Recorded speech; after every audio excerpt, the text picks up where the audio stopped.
जय श्री राधे राधे। गोपाष्टमी तिथि अब की बार 30 अक्टूबर 2025 को मनाई जाएगी। गोपाष्टमी ब्रज में संस्कृति का एक प्रमुख पर्व है। गायों की रक्षा करने के कारण भगवान श्री कृष्ण जी का अति प्रिय नाम गोविंद पड़ा। कार्तिक मास की शुक्ल पक्ष प्रतिपदा से सप्तमी तक गोपियों की रक्षा के लिए गोवर्धन पर्वत को धारण किया था। 8वें दिन इंद्र अहंकार रहित होकर भगवान की शरण में आए। कामधेनु ने श्री कृष्ण का अभिषेक किया और उसी दिन से श्री कृष्ण भगवान का नाम गोविंद पड़ा। इसी समय से अष्टमी को गोपाष्टमी का पर्व मनाया जाने लगा, जो कि अब तक चला आ रहा है। इस दिन प्रातःकाल गौओं को स्नान कराएं तथा गंध, पुष्प, धूप आदि से पूजा करें और अनेक प्रकार के वस्त्र अलंकारों से अलंकृत होकर ग्वालों का पूजन करें। गायों को गौग्रास देकर उनकी प्रदक्षिणा करें। प्रदक्षिणा मतलब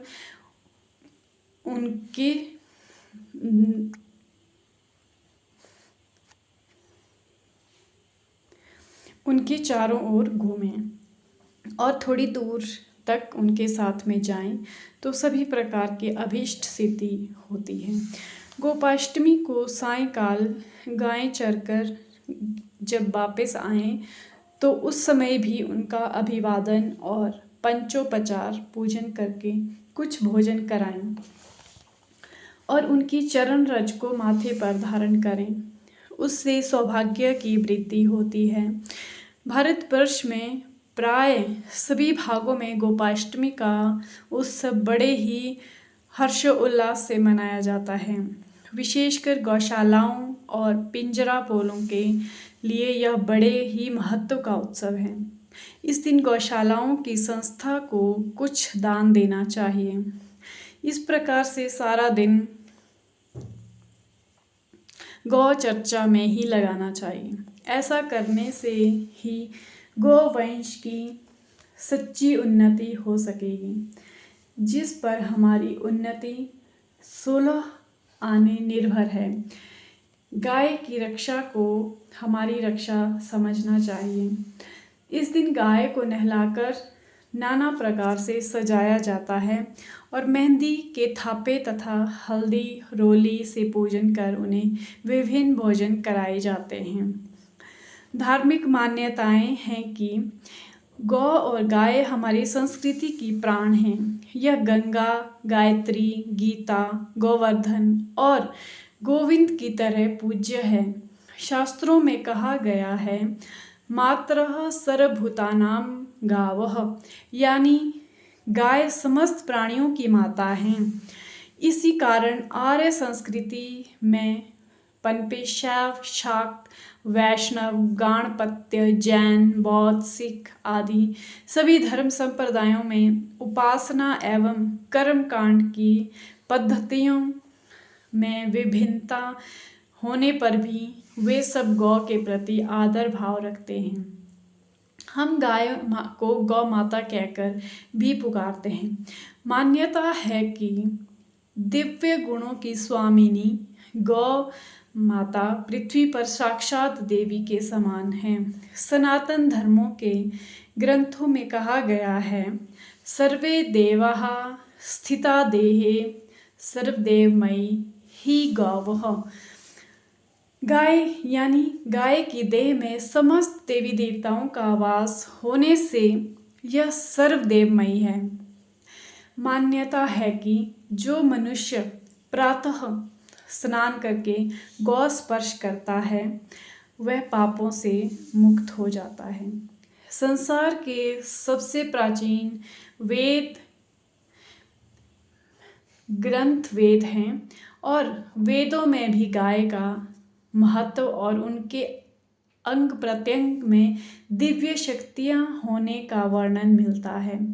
गाय के गोबर में लक्ष्मी, गौमूत्र में भवानी, चरणों के अग्रभाग में आकाशचारी देवता, रंभानी की आवाज़ में प्रजापति, थनों में समुद्र देवता प्रतिष्ठित हैं।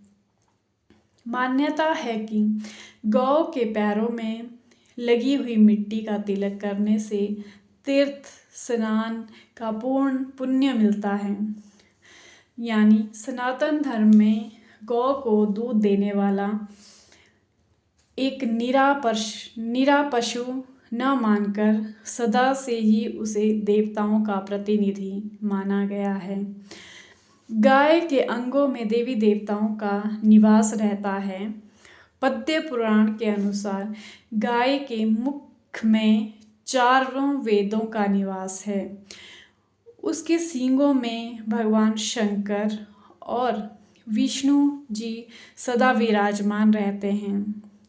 गाय के उदर में कार्तिकेय, मस्तक पर ब्रह्मा, ललाट में रुद्र, सींगों के अग्रभाग में इंद्र, दोनों कानों में अश्वनी कुमार, नेत्रों में सूर्य और चंद्र, दांतों में गरुड़, जीवा में सरस्वती, अपान यानी गुदा में सारे तीर्थ हैं।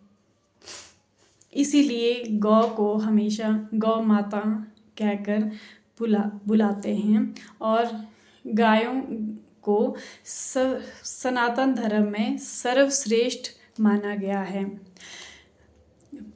गोपाष्टमी के दिन गौ माता की पूजा की जाती है। यह पूरे भारत में बड़े उससे मनाया जाता है। ब्रज में संस्कृति का यह प्रमुख त्यौहार है। मुख्य रूप से यह ब्रज में मनाया जाता है। गोपाष्टमी कार्तिक मास की अष्टमी तिथि को मनाया जाता है। यह अब की बार 30 अक्टूबर 2025 को मनाया जाएगा। जय श्री राधे, राधे राधे, जय श्री कृष्ण।